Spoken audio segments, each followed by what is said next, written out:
Hello, I'm Udena. My wife Shalini and I co-founded Kaley Teas about 7 years ago. Kaley is located in the south of the country.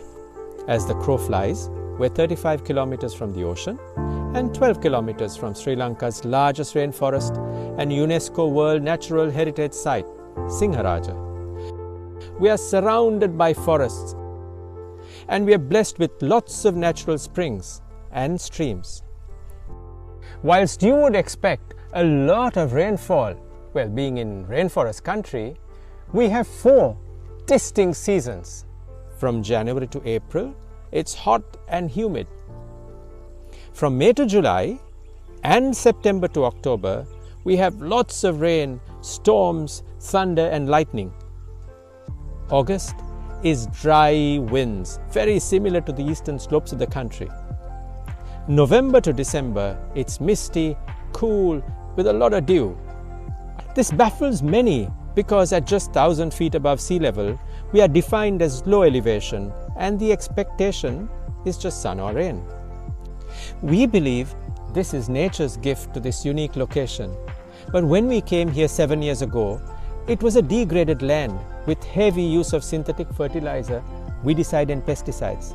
It was a typical conventional tea garden where forests were cleared and planted with a monoculture crop. Today, we conserve a 23-acre preserve rainforest where tall trees are flourishing. We are converting our tea land to an agroforest. We're mapping the biomass and biodiversity in each field and planting forest trees, creating forest corridors, planting fruit trees and other spices such as cinnamon and pepper amidst the tea. We are replanting tea with seeds from ancient forest tea trees. To protect soil from runoff, we grow green hedges, cover crops, build stone drains, silt pits, and collect about 20 million liters of rainwater in our man-made lake. We thatch our soils with green fertilizer that is harvested from multiple tree species and feed a liquid fertilizer made in-house using cow dung and urine. Today, we are a regenerative organic tea garden. We have commenced researching our biodiversity and are mapping soil and weather data to be transparently traceable. We sometimes get asked, why are we doing this? In the past 30 years, forests the size of India, Pakistan, Bangladesh and Sri Lanka combined have been destroyed. Sri Lanka has one of the highest rates of forest destruction in the world. Why do people cut down forests? For economic gain, right? But we strongly believe that forests, communities and economics can and should coexist in harmony. So we invest all our earnings to nurture forests and uplift communities who live and work with us. We employ about 40 people directly. We have 14 families who are resident along with about 24 kids. Our primary focus is educating the next generation. We're building Kaley Tea as a brand that is healing consumers who sip our tea, healing communities that work with us and live around us, healing forests.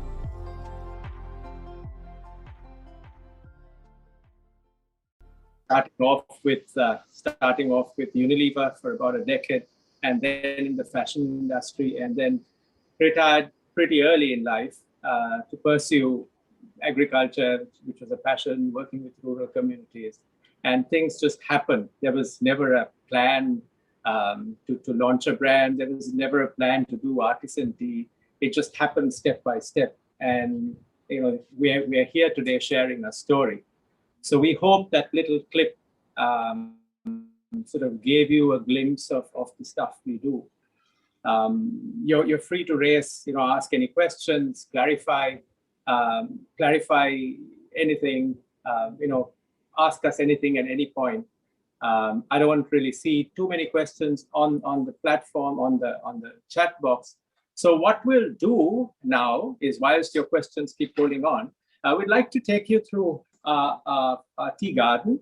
Buddhika, whom we all met 2 weeks ago at Forest Hill, was here. I mean, we visit each other quite often, and he walked through our tea garden, looking at our tea estate, talking to the pluckers, talking to Nihal, who's our field officer, and we captured his views, his story.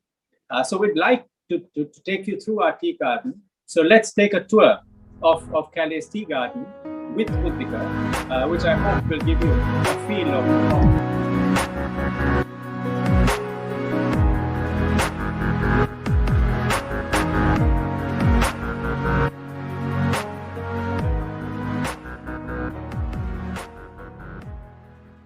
I'm visiting Kaley Estate after 6 months, and I see everywhere the green growth. Actually, I'm really impressed with the plucking standard they are maintaining. They have even growth everywhere in the fields. So that means actually they are plucking their leaf on time, the correct time. That is very important to get flush bud to make a very good cup of tea. Because I know I'm being a experienced planter throughout 16 years, working for many larger plantations. Wage කොහොමද experience එක wage අවුරුදු ගාන තුල organic වතු වල වැඩ කරලා තියෙනවද කොහොමද? මම අවුරුදු 44ක් මගේ සර්විස් එක. ඒ වුණාට මම organic වලට පළවෙනි වතාවට තමයි මේ ස්ටේට් එකේ Kaley tea ස්ටේට් එකේ වැඩ කරන්නේ. මට අලුත් අත්දැකීමක් මේක. හොඳ ලස්සන මේන්ටේන් කරන් කව් සෙඩ් එකෙන් හොඳට ඒ ලික්විඩ් එක අරගෙන මේ බුස් එකට ගහලා බුස් එකේ ස්ටෑන්ඩඩ් එක හදාගෙන හොඳ බඩ්ස් ඉතුරු කරලා even බඩ්ස් ඉතුරු කරලා ඒ ගහ සම්පූර්ණ සාරවත් කරගෙන ප්ලක් කරන්න තමයි ඉස්සරහට ඉදිරියට හොඳ ටීයක් හදන්න තමයි කල්පනා කරන්නේ. He's Mr. Nihal. Actually, he's experienced field officer. He says about 44 years experience, and this is the first estate he's working as organic estate, fully organic estate. He is actually involved with making this organic fertilizer inside the estate and applying it regularly and get the flush buds to make good cup of tea. Yeah, මම දකිනවා estate එකේ හැම තැනම පසේ සාරවත් භාවය මොකක්ද ඔයාලා කරන්නේ? soil එක හදාගන්න මේ ගිරි සීරියයි escape planting එක ලොප් කරලා නේර වලට දාගන්නවා. ඒකෙන් තමයි පස් සාරවත් එන්නේ. He says actually they are actually trimming all these natural green ingredients, especially this wild sunflowers and glyceria. They lop and attach through the soil, so it gives very good nutrients into the soil. That is how they improve. And also the liquid fertilizer they use from their cattle. So that is how they are maintaining their soil standards. உங்க பேர் என்ன? நீங்க மற்ற தோட்டத்தில் வேலை செஞ்சிருக்கு தானே முன்னுக்கு என்ன உங்களுக்கு வித்தியாசம் விளங்குறது இந்த தோட்டத்தில் அந்த மற்ற தோட்டத்தில் என்ன விளங்குற வித்தியாசம்? அங்கே வந்து உரம் போடுறாங்க, இங்கே வந்து போடுறாங்க சாணி உரம். அதனால இங்கே வந்து எடுப்பு கொழுந்து எடுக்கிறது தான் லேசு, நல்லா பச்சையாக இருக்குது, நல்லா எடுக்க லேசாக நல்லா படக்குறது உடம்பு போடணும் லேசு. She says actually she has been working for many estates, and this is the estate she's working with these organic methods, and the other estates are applying artificial fertilizer, and here of course they are using their own organic fertilizer, and she can especially see the greenness of the buds and very easy to pluck because of the flush and the maintaining very high standards plucking grounds.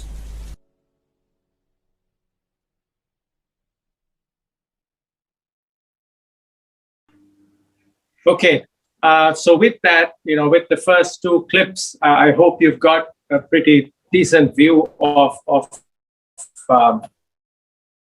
our estate and the work. There is one question asking how old are the tea plants? They are high. So there are two parts to this question, I think. The first is the age of the bushes. So our bushes go from about 5 years to about 25 years. Majority of our bushes are vegetatively propagated. We've got a large area that is grown in the forest, which we haven't really started harvesting yet. So that's the first part of the question. It's between 5 years and 25 years. The height of the bushes, see the low elevation tea bushes grow very fast And I think Buddhika would be able to explain this much better than me. So when we prune our bushes, we prune it to a 22 inches, and then we let it grow to 28 inches. And over a 3-year period, it goes from 28, 32, 34 inches. So sometimes, depending on the height of the people who are in that particular tea bush and the angle where we take the photograph, it looks like it's very tall. Our logic is that when someone stands, they're able to pluck the top leaf, easily, and it's at that height. So that's the explanation about the height of the bushes. Because Buddhika and Nihal both have planted in different areas of the country, I'd like to first ask Buddhika about the height of the bushes and your views.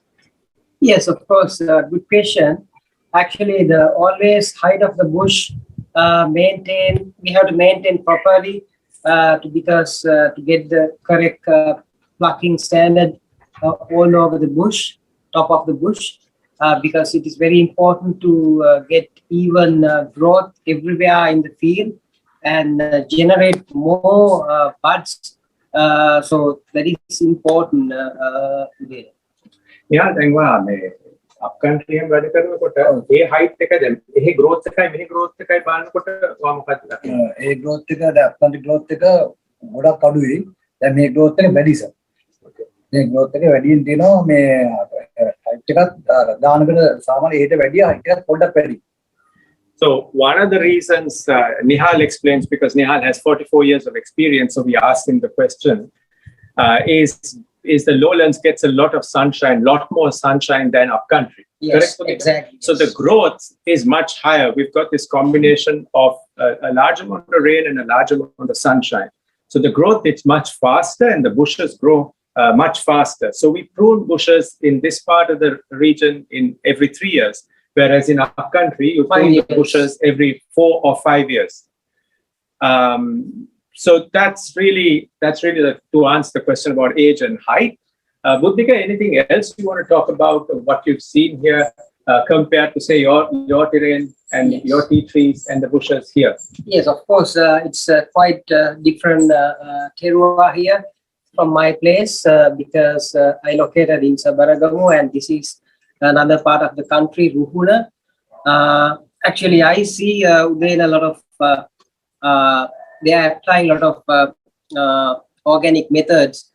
So being a practical plant, I have seen they are converting the estate to these organic practices, and it is successful. And the green, especially the greenness of the parts and the top of the leaves. So that is most important to make very good black tea, because the flush buds are most important to make a good cup of tea. There is a second answer I can also give in relation to the bush height. So we really focus on our post pruning of building the bush, the width of the bush and the coverage, and we try and get bushes connecting with each other so that you create more plucking points. So when we've measured, we pluck our bushes every 6 to 7 days, 6 to 8 days. So we have roughly 4 rounds of plucking every month. With that, we pluck the fresh leaf and the top leaf. Yes. So to increase plucking points, our focus is not really the height, but on getting the width, the spread of the bush, which increases the number of plucking points. So on average, a bush can give you, a very good bush can give you about 125, 130 grams of tea leaves per bush per pluck. And a weak bush will give you maybe 35, 40 grams.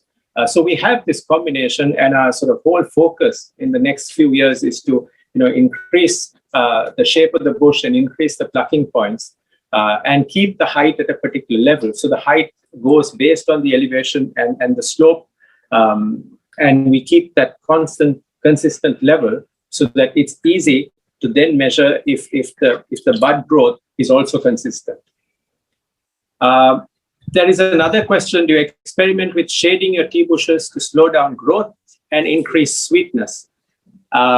This is a very, very interesting question. So, photosynthesis happens when there is adequate sunlight. we grow a combination of high shade and low shade trees because you need a combination, you need some amount of shade. So it's diffuse sunlight that we try and get to the top leaf.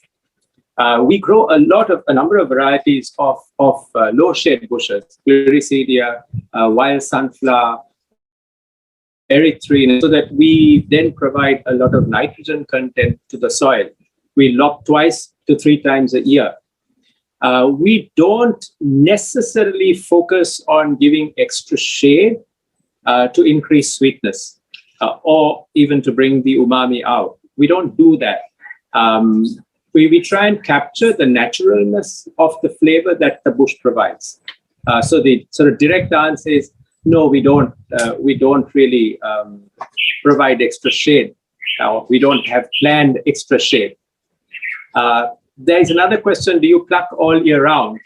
So that's the first question. There are other parts to the question. The answer is yes, we pluck all year round.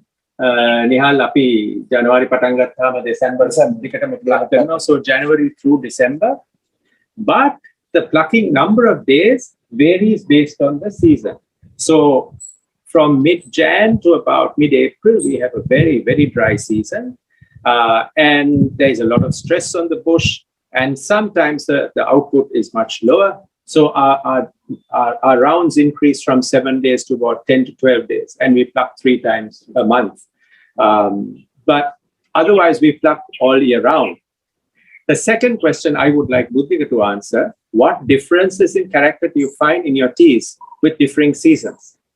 Which do you consider your favorite season? I'll ask the second question and you take the earlier one.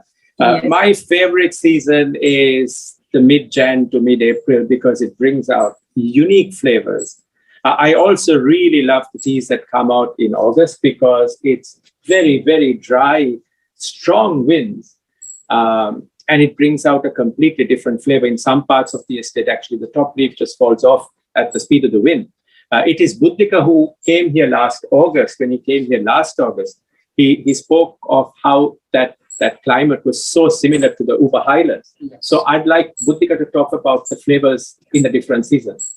Yes, of course. I'm really like the dry seasonal teas because it creates a lot of characteristics, which is very unique to Kaley and this area because the Kaley estate is located somewhere up and surrounded by the rainforest, the world famous rainforest, Singaraja. So lots of winds come through the forest and these winds absorb in this wonderful estate. So it's create a lot of characteristics during the season, the dry season. So maybe the growth is less, but the quality wise, it's actually amazing. So I have personally tasted in that particular time. So the manufacturing we are doing, it's quite different comparing to the season to season, and particularly the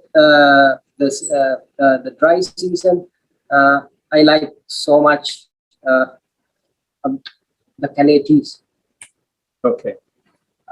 There is another question. Which plucks are in the received set of teas? So which plucks did we send out to you? If I remember top of my head, it could have been late July, early August to mid-August. But let me check that to be exact. I'll check it during the session and let you know. Okay, so with that, we'll take on questions as they come. We showed you, an overview of us. We took you on a tour of the estate. We'd now like to take you on a tour of the factory with Neethanjana.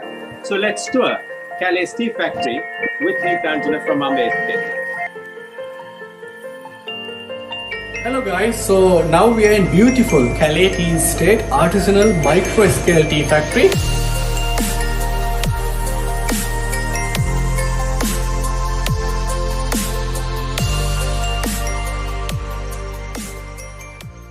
Right now I'm in the withering section. So you saw how Kaley tea pluckers pluck their tea leaf carefully, and once they pluck the tea leaf, it comes here and you guys can see in this wooden wicker tray, they are just withering the leaf overnight in this place. So the most important thing is, not like normal Sri Lankan tea factories, like conventional tea factories, we have tap withering system here. So the natural wind coming through the window and then get this leaf firmly wither almost 10 to 15 hours. So after the withering, these tea leaves are ready for the processing. I can see some of the Kaley artisans processing and hand making their beautiful white tea crystal balls. So you guys can see right now, using the stem and the tea bud, the top part of the leaf, tea tip, they are hand tied together like a small bundle, and then they create the specialized Kaley white tea crystal balls. So now we are in Kaley Wangedi processing area. So when we are talking about Wangedi Pico tea, one of the Sri Lankan traditional black tea, and you guys can see this style right now. I think you already saw how we do the hand rolling in Forest Hill Tea Factory, one of our fellow artisanal tea factory. So right now in Kaley, we can see how we make Sri Lankan traditional pounded black tea. So let me explain you why we call it as a Wangedi Pico black tea. So you guys can see this stone mortar, in local language we call it Wangediya. So earlier people used this mortar and pestle to pound flour and lot of kitchen stuff. Like this is a traditional kitchen equipment, Sri Lankan traditional kitchen equipment. Right now we are using this stone mortar and the pestle pound the tea leaf as a small tea batches to get the flavor out and get it oxidized. So because of the pounding, you can, I wish you can feel the aroma here. It gets very nicely crushed and gets stronger flavor out of it. So this is what we call Wangedi Pico style for the black tea, one of the Sri Lankan traditional style, and Kaley use this method to do their lot of tea grades. So we use this method to make a signature tea of ours and one of our best sellers, which is called Rebel's Tea by Mama D. Now why I have this Neethanjana with me is because the tea is made based on a recipe that his mother made. Let me ask him the backstory to this. Neethanjana කියන බලන්න සතුටුම මේ තේ අපි අයි මෙහෙම හැදුවේ මෙහෙම නමක් දැම්මේ කියන එක. සර් මේ 1988 කාලේ භීෂණ විද්‍යාර්ථිකේ දවසට අපිට තේ මසාලාවට දරු දෙන්නත් කියක් නෑ අපිට බොන්න තේ කොළ තිබෙත් නෑ. ඒ දවසට මගේ අම්මා මේ වංගෙඩියෙන් මේ තේ දරු කොටලා තාක්ෂයෙන් වේලලා හරි ගැස්සලා තමයි තේ බිව්වේ. ඉතින් ඒ රෙසිපි එක තමයි මම මේ අපේ ෆැක්ටරි එකට ගෙනල්ලා මේ ඩෙවලොප් කරේ. So what he says is during the 1988-89 period, Sri Lanka had what we call a very dark period where we had a war in the north and we had a rebellion in the south. And during this rebellion, the tea factories, some of the tea factories were closed, tea was not available easily, and his mother used to pluck tea from the garden and pound it in a stone and using a stone mortar like this and make tea for them. So we used the same recipe. In fact, he brought the same recipe and we made this tea exactly according to that recipe. So we call it Rebel's Tea because it was made during the rebellion, by Mama D because it was made by Dissanayaka's mother. And you will be tasting this with us in a little while.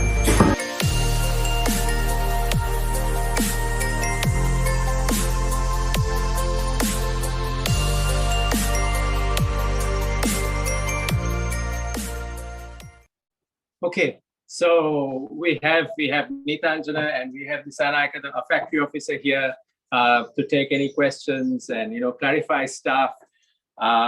He's very proud about that particular tea, by the way, because it was one of the first things he developed when he came out here.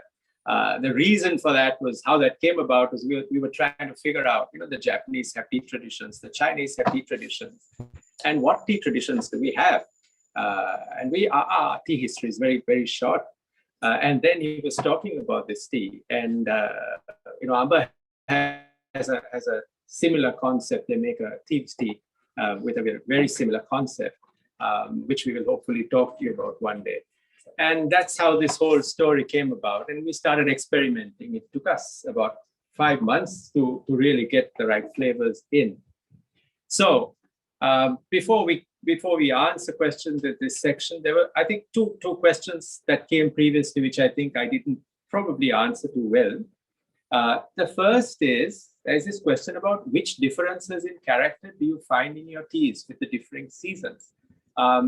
March, I'll give you one example. By about March, the really dry, hot, humid period has had its toll.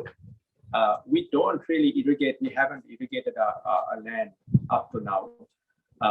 And what really happens is the roots, especially the lateral roots, go searching for whatever nutrients it could find and water.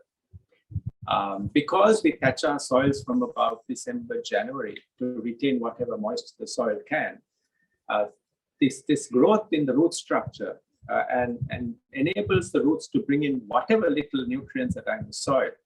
And the bush is under severe stress. And brings out, especially in our black teas, a lot of, it goes from being malty to chocolatey. This is one example. During December, when we've got bits of sunshine, bits of dew, little bits of rain, and a lot of mist, it brings out a lot of fruity, flowery flavors, especially in our white teas. These guys, Neethanjana and Buddhika both really enjoy a white tea. Exactly. One of the best white tea I ever tested. Actually, we have that chocolatey and sweet note, especially in December season. And I want to include little things into the Udaina's explanation. Really, the March time, when they get that flavor, when we go to Amba, when we're talking about Uva region, in August, I think in our drought season, same situation happening in our fields, and that improves our wintergreen. It means the mentholness of our tea. So which is also very useful for information, I hope. And yes, Udaina? Yeah. So if there are any other questions on any of the stuff that we have presented, we can take it as we move on. With that, we'd like to take you to our tasting session.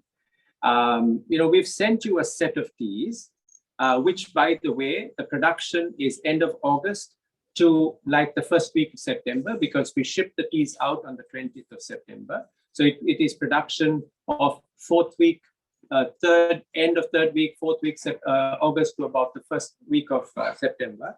We don't produce tea to stock. We only produce tea for an order or for a shipment. Our range of teas go from white, green, and black, and our grades go from the leafy, wiry grades to broken pecos. We make a range of shaped teas like the green tea cigar. We do a black tea pearl. We do a green tea pearl. We do a white tea pearl, and we have infusions that go from spices, fruits, and flowers. But we thought, as we travel, around the country with you, showing you, different estates, different terroir, that we should focus on what is really special in our part of the world. So the South, the signature teas of the South are these very, especially the low elevation, strong black teas. Sharp, strong black teas, and this is why we sent 4 black teas in our sort of range. But to show you variety, we sent you a green tea as well. So in our tasting, we'll start with our graceful green tea, and we'll explain to you the process as we go on. And then but before that, we'll also show you a glimpse of our green tea cigar, because there was a question last time from Buddhika, don't you have a green tea rod, like a black tea rod? So we'll start off showing you our green tea cigar. We'll then show you our graceful green tea. And thereafter, we'll get on to the blacks. We'll start with our mild spice tea. Sri Lanka is better known for its spices than its tea. Exactly. 1,000 ships sailed, searching for spices and gems in this part of the world. So we'll show you a spice tea which is made in a very, very unique way. And then we'll get to the straight blacks, a mellow black, a very special orange pekoe, and the famous signature Rebel's tea by his mom.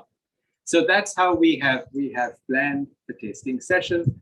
To keep it truly independent, I've asked Simon, Neethanjana, and Buddhika to do their tasting with no tasting notes from us, so that what you get is what they feel, hopefully. And we guys are, as much as we help each other, we're not political in the tasting arena. They will tell you what they feel. So with that, I'd like to first invite Simon and Buddhika to have a go at the tasting. Can you tell us more about your green tea cigar? Okay, so we'll start off with our green tea cigar. You'd see a set of the dry cigars here. When you look at it, Buddhika, I guess it looks a little bit like your black tea rod. Yeah. It's rolled that way, but this tea is not the difference. One big difference is it's not withered. Okay, so as soon as it comes from the field, the first thing that we do is we steam. We steam to kill green, like with any green tea process. And one of the unique things with our green teas is we use both the steaming process and the pan fry process, because it's all about how you use heat and movement to kill green, to take the moisture out. We had a very interesting series of webinars with a group of Japanese farmers, who've been in green tea for over hundreds of years, fifth generation farmers. And they taught us a lot about making green tea. And in probably the last 4 months, we've been experimenting. Our life has been about how do we make a better green tea.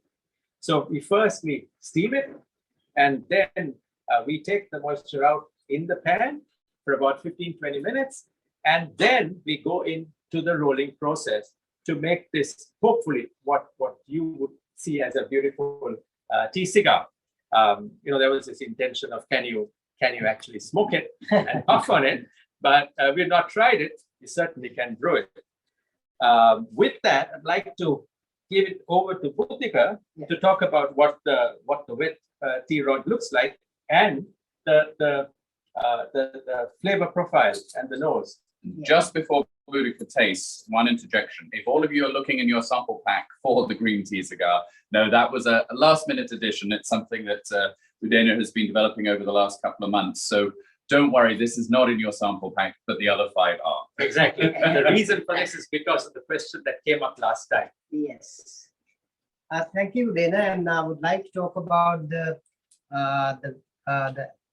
infusion of the green cigars. So you can see the greeny infusion, very even green infusion. So as Udena well explained, the process is very strictly carried out. Otherwise, you can't remaining this kind of greenness on the infusion. So then I would like to show you the color. It's greeny yellowish touch, and the aroma is actually amazing. So I feel the aroma, it's very oceany kind of aroma. So I would like to have a sip.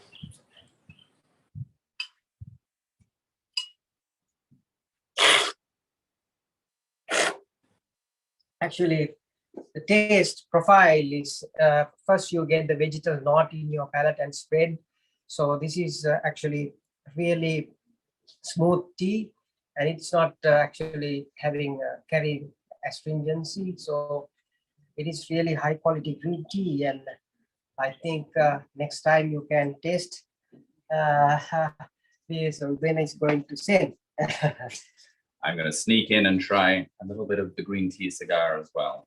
This is the one with or without cinnamon? This is without. This is without. It's wonderful. As Udena said, all of us at Forest Hill and Kaley and Amba have been doing these webinars with some Japanese tea makers in the last couple of months. And as a result, we've been spending a lot of time on our green tea. And it's remarkable to see how the color has improved but particularly the sweetness as you go through the tasting. So many green teas, partly because they're badly made and badly brewed around the world in restaurants and so on, but have too much astringency and bitterness. And this is now a really wonderful, sweet green tea. Yeah, before we get to the graceful green tea, I'll just explain one more thing. So as you keep brewing this, the leaves start opening, and you keep getting different flavors as the warm water touches different parts of the leaf. We do a variation. Simon asked me this question: is this a straight green tea cigar or is it cinnamon green tea cigar? We do a green tea cigar with cinnamon embedded in it, cinnamon leaf embedded, which is also steamed along with the tea leaves, and it's called the cinnamon green tea cigar. So that's a second sort of kind of flavor that we have that comes out with this kind of cigar. So with that, we'd like to go on to our graceful green tea. Graceful green. Yeah. And well, everything I was just saying about how all of us, our green teas have really evolved in the last few months. You look at the color, and it may be difficult over video and with the lighting, but the leaf is beautiful, twisted whole leaf now, but with really vibrant green colors in there. Hopefully that's visible on the video. And I have to admit, I couldn't resist. I had a sniff of the wet leaf, the dual earlier, and it's just remarkable. Again, sweet jasmine, but a very floral, sweet smell to it. Not so much of the sort of hay and vegetable smells, but really a really flowery smell to it now. And let's try it, Buddhika. You can see the cup color. It's very crystal clear green, little bit of yellow touch.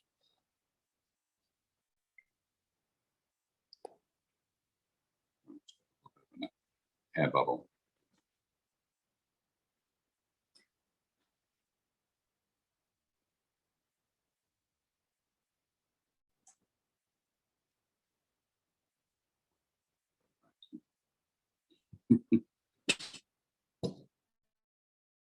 So I would like to talk about the color.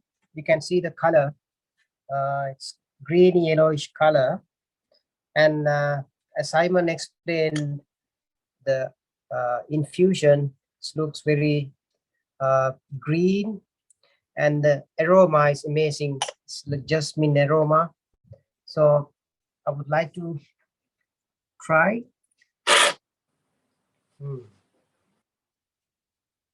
Tell us. As it's a floral, almost floral note with a jasmine hint in it. Yes. So it's very unique.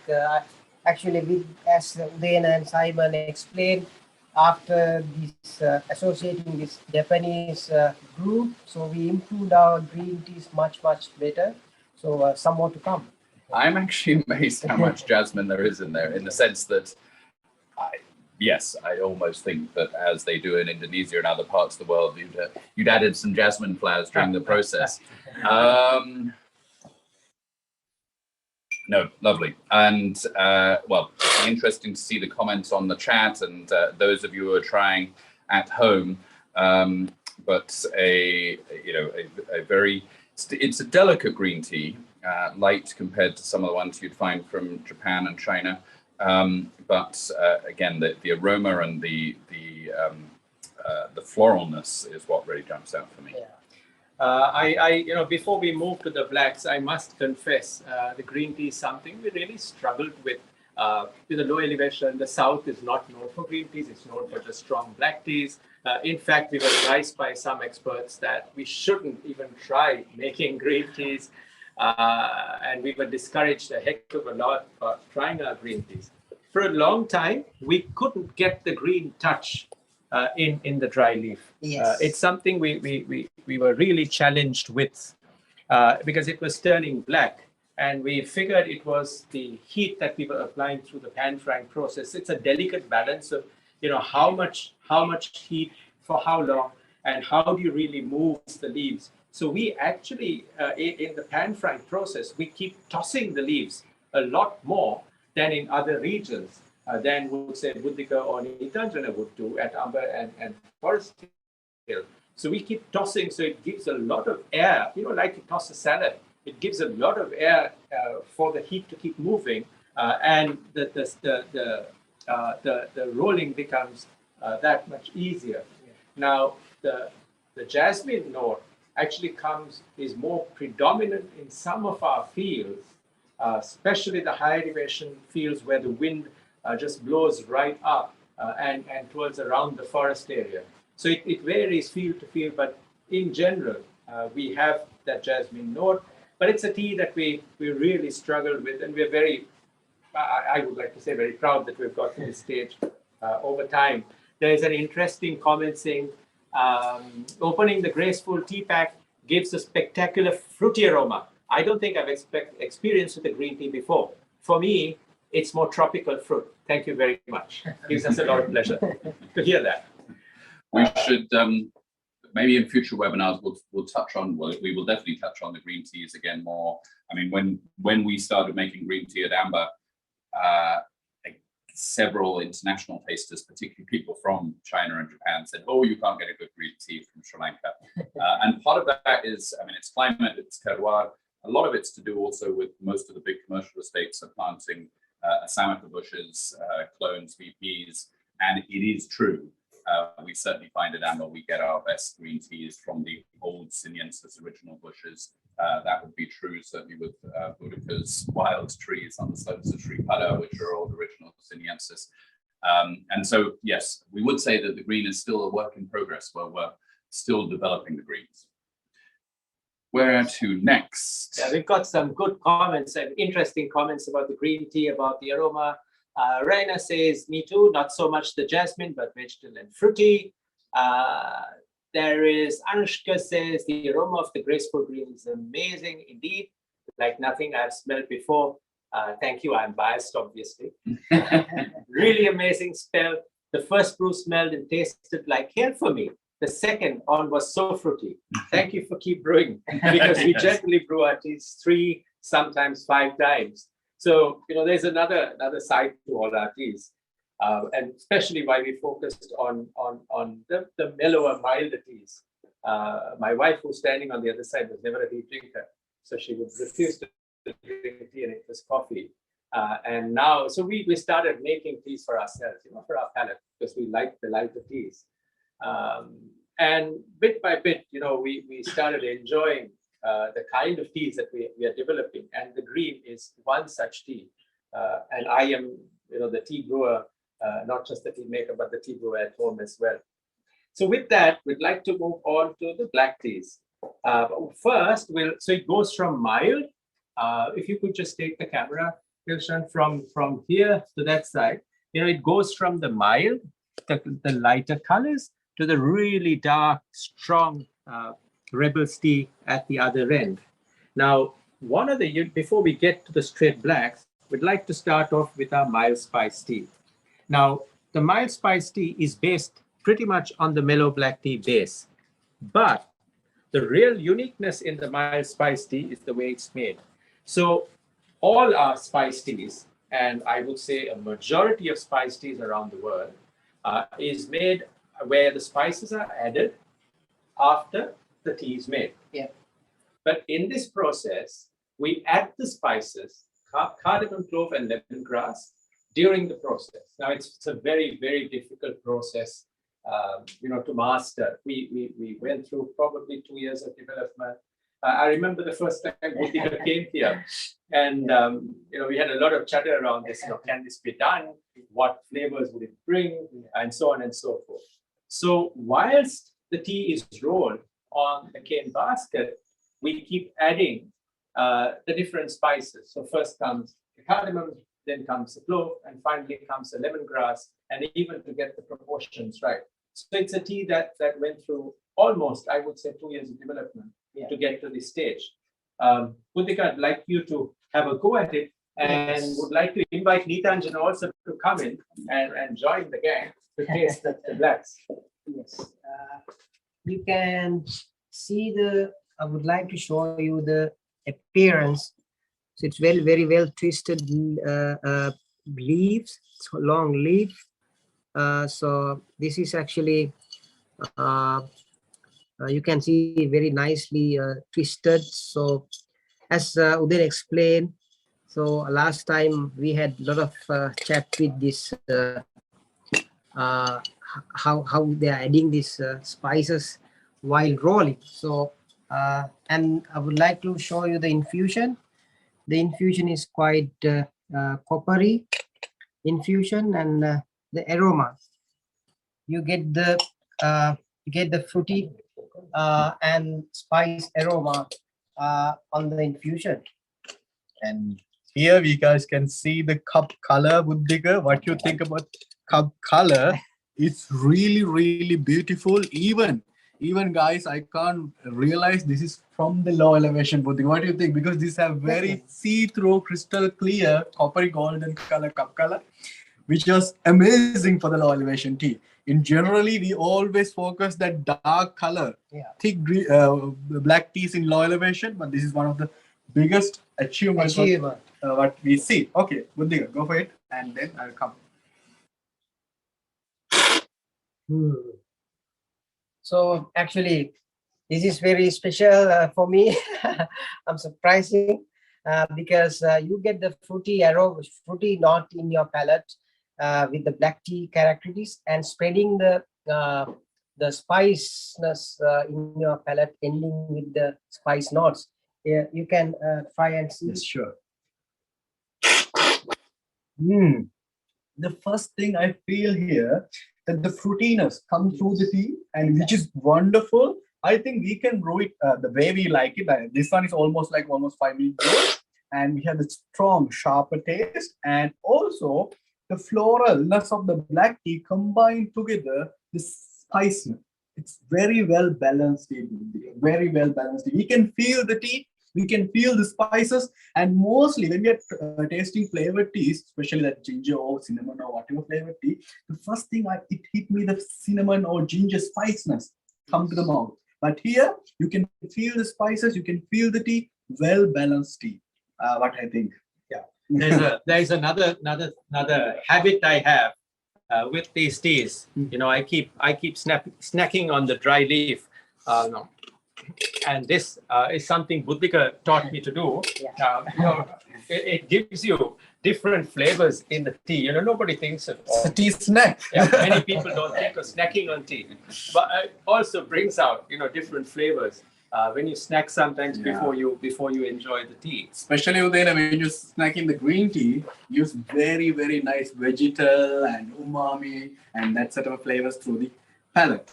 Yeah, so I've got another comment saying, amazing, this mild spice, really. Can you repeat the spices again? Eugenie has actually responded saying, I heard cardamom, clove, and lemongrass. Exactly, spot on, Eugenie.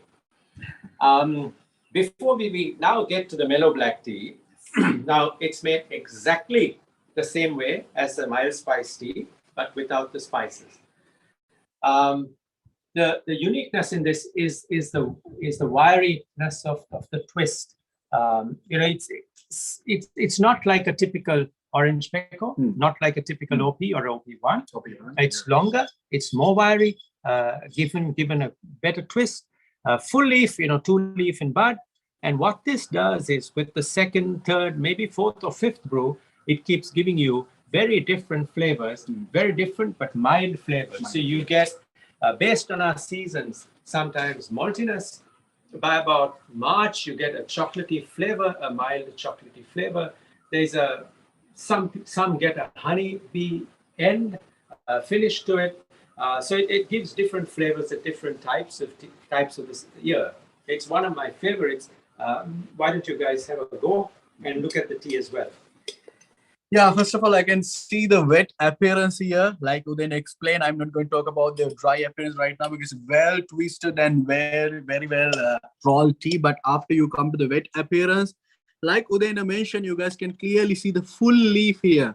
And this is 2 leaves and bud, nicely hand roll. So it very well nicely done. You can see the even oxidization, Buddhika. You can see that coppery red color, and the yes, you can see. I hope you are here to smell the tea, and right now I feel very sweet and floral honey note in this wet appearance, even from there. Yes, exactly what you say, that chocolatiness. I get that hint of chocolatiness in here. And then we go for the tasting and the cup color. Yes, cup color is again see-through, crystal clear, coppery golden color. See-through, crystal clear, coppery golden color. Really nice, really beautiful. And like I mentioned earlier, it's not that easy to get this cup color in low elevation tea. And right now I'm going for the tasting.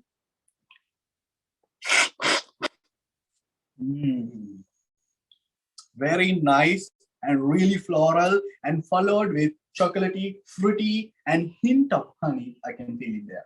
Hint of honey. Try it with the, and a little bit of citrus also there. Little bit of citrus. You know what I mean? Yeah, it's almost fruity, and as then explained, sorry, Neethanjana explained, it carries chocolatey character. Yes. Very cocoa, like creamy chocolate character. Yes. Really beautiful. I hope you can't expect this kind of teas from low elevations, but we are making. There's a comment from Tiana Rams who says, "Thank you, got to go to work now. Just wanted to say that the Mellow Black Tea was very nice with a slice of bread with old Dutch cheese." Oh, wow. So we've got to try that side. Dutch cheese, definitely. Yes. Okay. So with that, we go to what we call our special orange pekoe. I'll let the guys explain it and have a go at the taste. Now, from this entire range, this is our only tea that is made from a micro roller.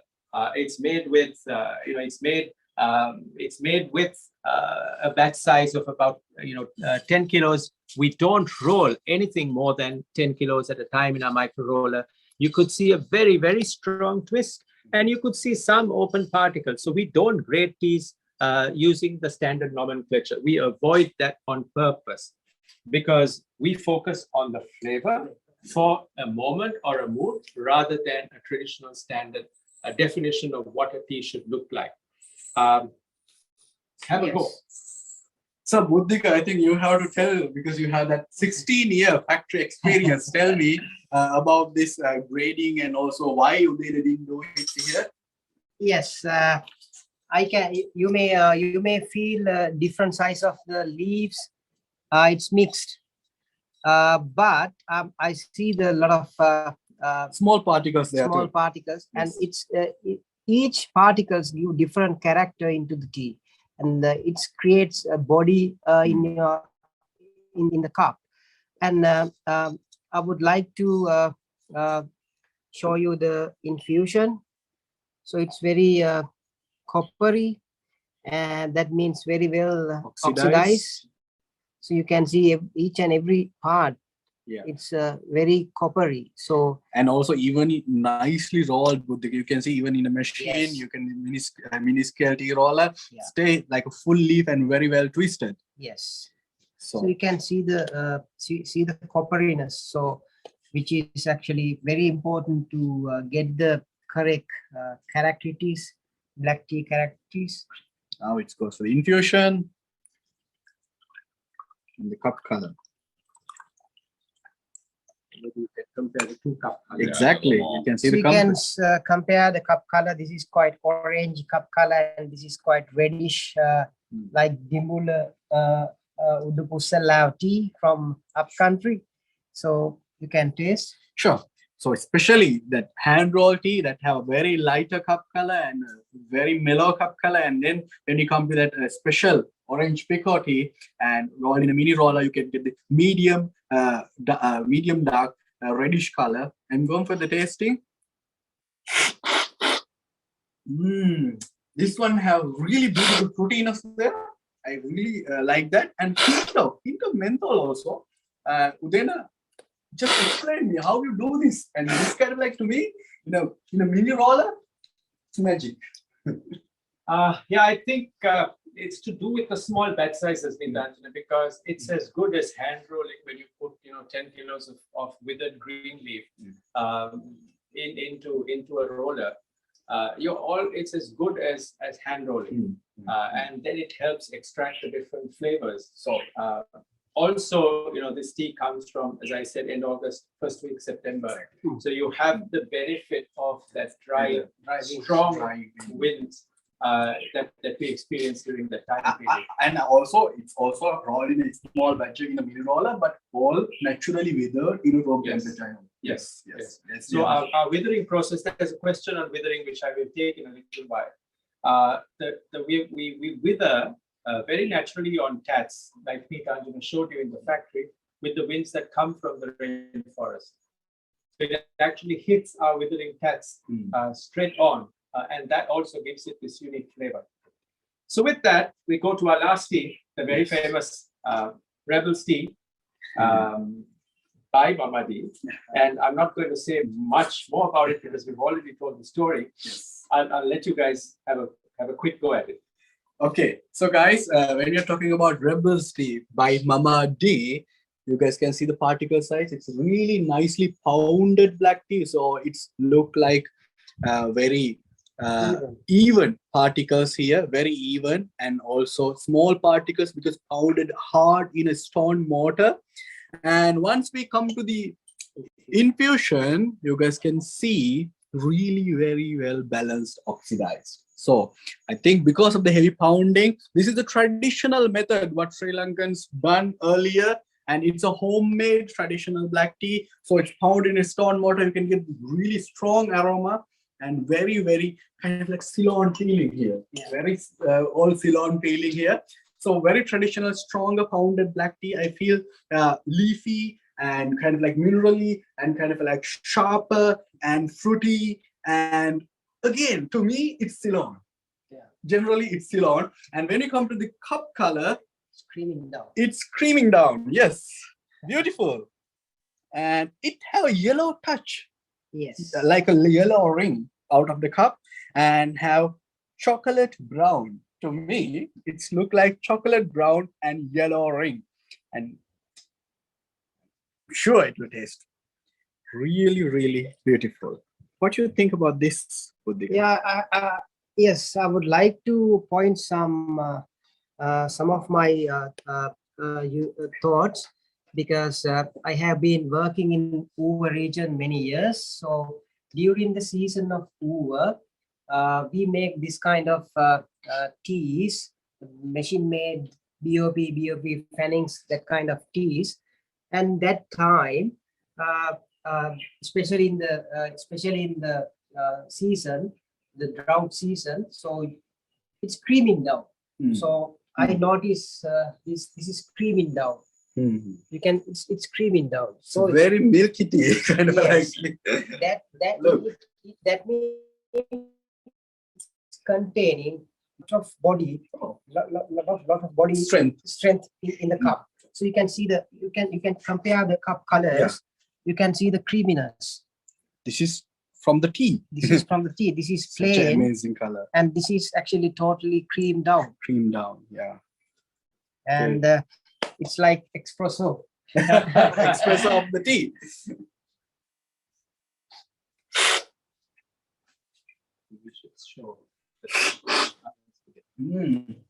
I can feel what you tell. Espresso. I'm coming in to taste the creamy one too. Heat in my taste buds and sharpness, yes, and the leafiness and the strongness of that tea. Yes. Very nice. Yeah. So this is very much like a more traditional Sri Lankan tea. Probably one that I would drink with milk, because it has a lot of tannin, and you get but it's got that strength to it. I don't technically what causes the cloudy color, the creaminess. Do we know? Is that, in the factories, is that actually the rolling ratio is very high, and the particle size are very smaller. Even here you can see so it's like almost small. Yeah. Almost dusty within the tea. Yes. because of the heavy pounding and a strong pounding in the stone mortar, and seal the flavor, I think, into the tea. So we've just got to an hour. We're very keen to try and finish on the hour. There are a couple of questions I'll go through a little quickly related to the process. How long does the withering process take? So first of all, the green teas are not withered at all. It's the black teas that are withered. And our withering generally for the black teas go from about 10 to 14 hours.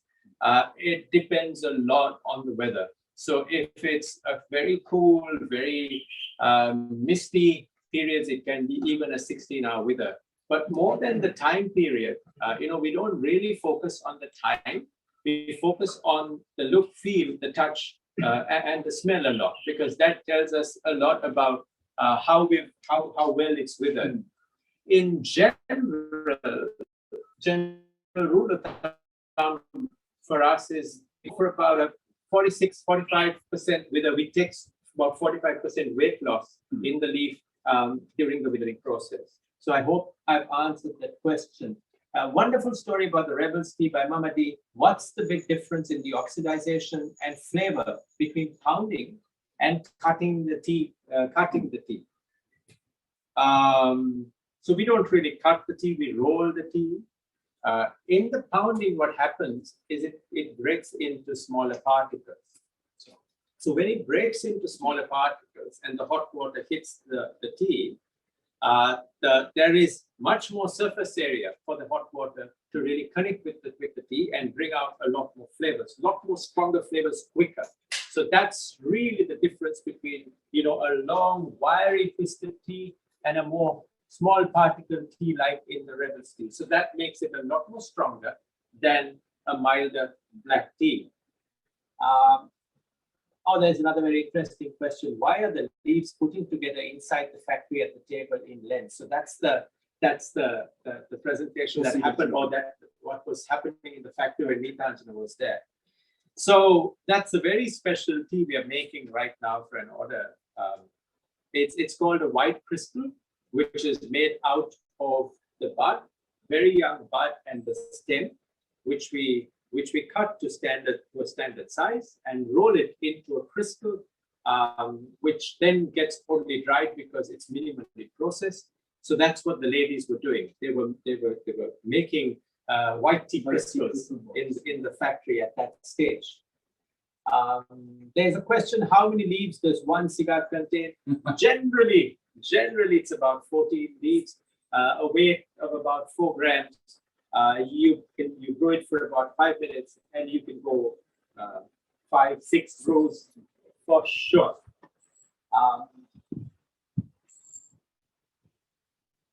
There's this question: why are some teas brewed at 80 and other teas at 100? So generally, you guys please chip in. Generally, the black teas are brewed at 100, and the greens and the whites, tapering down from 80, 70, some go at even 60. Now, there are two differences between the green tea and the black tea. The green teas, we kill green, which is we stop the action of oxidization. So the polyphenol oxidation activity is stopped in the steaming process. Now, in the black teas, it's fully oxidized teas. So when you put 100-degree water, it actually extracts the polyphenols in the tea into the water. At 100, the extraction is much faster than at 80. So completely two different teas, two different temperatures, and therefore two different brewing techniques. You guys want to add something to that? I mean, the only thing, you've explained the chemistry very well. The only thing I would add is in terms of, until we started making tea some 10 years ago, I didn't even know that about green tea. I'm sure that all the members of the ITCA know so. But, 90% of the green tea you drink in the world, unfortunately, has been essentially burnt during brewing. Yes. And that's what gives so many green teas that a lot of people, I don't like green tea, it's always so bitter. But if you do brew green tea, I mean, each individual variety should say on the pack if it's 70, 80, 90. But the key thing is less than 100, and if in doubt, around about 80. And you will get a much smoother, sweeter green tea. Okay. Oh, Buddhika, what have you done? You have raised a set of large number of questions around the creeping down. Creaming. There's one comment saying, I don't get the milkiness in the tea, still lovely. So it is the processing. Is it the processing that brings this creaming down of the tea? Is creaming seen as a good thing? Yeah. Actually, creaming down, as I already explained, it's because of this particle sizes, small particle sizes, and oxidation. So it is actually, the oxidation is processed very high comparing to the big leaves. So which is creating this good body in the cup And the cloud, I think, the particle cloud in the cup. So it's heavily pounded in a stone mortar. Because of the pressure of the mortar, it becomes small particles, and the tea enzymes coming out of the mortar and then stay like a layer around, and this cream out into the tea. So which would you call creaming down? Yes. There are questions asking, is it because of the stamping, or is it because we've used a tea filter? Answer is no. So there is no stamping in this process. It's completely handmade. It's withered, it's pounded on the stone mortar, and then oxidized and dried in the oven.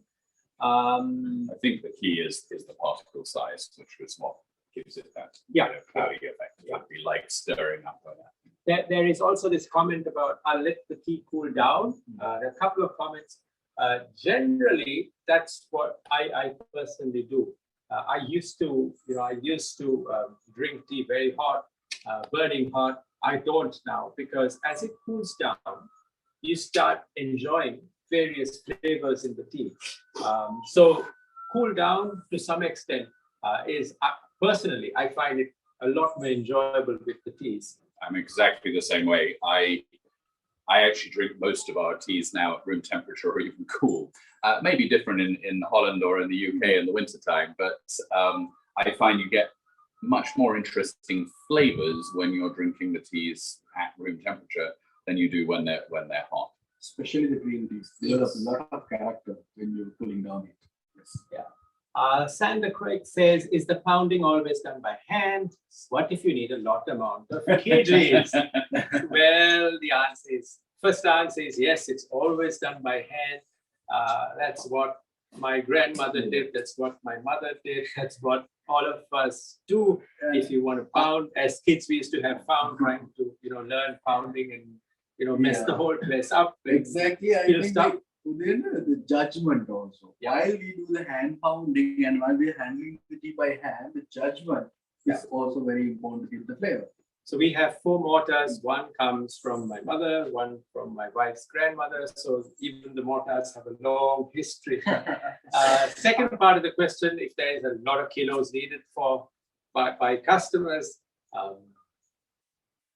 we can't meet big orders. So our quantities are very specialized, very small. Other than adding a number of mortars and lots of people to pound, there is no other way we can piece of orders.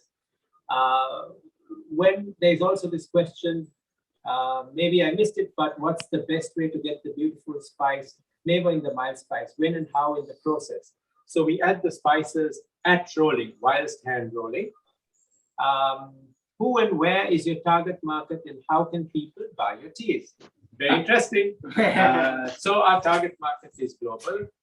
Kaley now sells in the US, we sell in Hamburg, in the Hamburg area, we sell in New Zealand, we sell in London, we sell in Toronto, we sell in a few countries, very small specialized retail tea shops. We sell with Amba and with Forest Hill, we sell together. So the best way to order our teas is maybe drop an email or send us a message on our social pages and we'll respond to you. I could just, or do you want to, there are some other urgent, I want to come back. I mean, that question plus the question about, pounding by hand and quantity and so on. The irony of all of these artisanal teas, and why we all started and why we created this association is, all tea used to be made by hand 150 years ago, whether it was, in China, in Japan, and Korea. Obviously, it was rolled by hand, it was pounded by hand, it was shaped by hand, and then the Europeans, mainly the British, came along and started inventing machineries to replace doing it by hand. Hence the rollers, which were a modification of what you would do by hand. I'm sure we could make a pounder that pounds leaves by machine rather than by hand. There are obviously spice pounders and such like that are used in big factories. What we wanted to get back to was making things by hand, and it's largely, as you said, Neethanjana, to do with quality and judgment. It's the judgment of a craftsman as opposed to a machine with an automatic particle size sensor or an automatic temperature sensor or whatever it may be. We see it in whiskey, we see it in wine, we see it in aged Dutch cheese. People want to taste the differences that come from very slight differences in the processing technique and the terroir and the climate and so on. As Dana said, different times of year, we get different flavors from the same fields. And rather than having the blended, Nescafe or the blended mass-produced beer or whatever it is that tastes the same all year round anywhere in the world, our whole objective is to start to bring out those different nuances. And certainly, then when it comes to the target market, there is that part of the tea market. I'm sure many of the members of ITCA, for whom, that's what they're looking for. They're looking for the joy of variety rather than the blandness of blends. Yeah, so I think we're also done with the questions. We've overrun by about 15 minutes. I hope everyone's okay with that. Almost everyone stayed with us. That's about what we planned to say for the day. Hope you've sort of got and felt our story, what we do, and why we do things. And with that, I'll hand over to Simon to bring the session to an end. And Richard, if you want to unmute and say anything, or Marco, anybody else is on the line from ITCA. Sorry, I should remember one last comment from that last set of comments was also, for all of us, one thing we're trying to do is maximizing employment and incomes. And so if more people are pounding tea and more people are rolling tea, all the better. And really, to the extent possible, we don't want to replace people by machinery, but we want to create very high value, very high quality tea that employs the maximum number of people. Just by way of farewell, and again, Richard, please add a couple of comments in a minute, but thank you again for joining us. If you have more questions, email Marco or the team at ITCA. They'll pass them on to us. I'm not sure if you've been given our direct emails, but feel free to reach out to us directly. Certainly, if you want to place any orders or make any inquiries, again, reach out through ITCA and we'll be very happy to supply any of you with any of the teas you saw 2 weeks ago at Forest Hill and this time at Kaley. And in 2 weeks' time, we will be at Amba Estate up in wet and windy Uber Highlands. And we very much look forward to seeing you there at the same time. Richard, any questions, comments, or concerns? Well, I received, let me see, 411 private messages, and I didn't read them all, but everybody is really excited for this unique opportunity to visit a tea garden like this. So thank you very much. I enjoyed it myself a lot. And Udena, thank you very much for your unique story, for your vision, and for the teas. And we're really looking forward to continue in 2 weeks. And Simon, thank you very much for making this all possible and reaching out to us. And all students, thanks. It's great to see you all back. Some students I haven't seen for a very long time, so great to see you all back here at this unique masterclass. Thanks a lot, and see you in 2 weeks. Thank you. And we'd like to sign off with our traditional sort of signature sign off, which is Ayubowan. Ayubowan. Ayu means life. A bo means lots or long. Weva is a wish. So Ayubowan is we wish you long life. Ayubowan. Goodbye.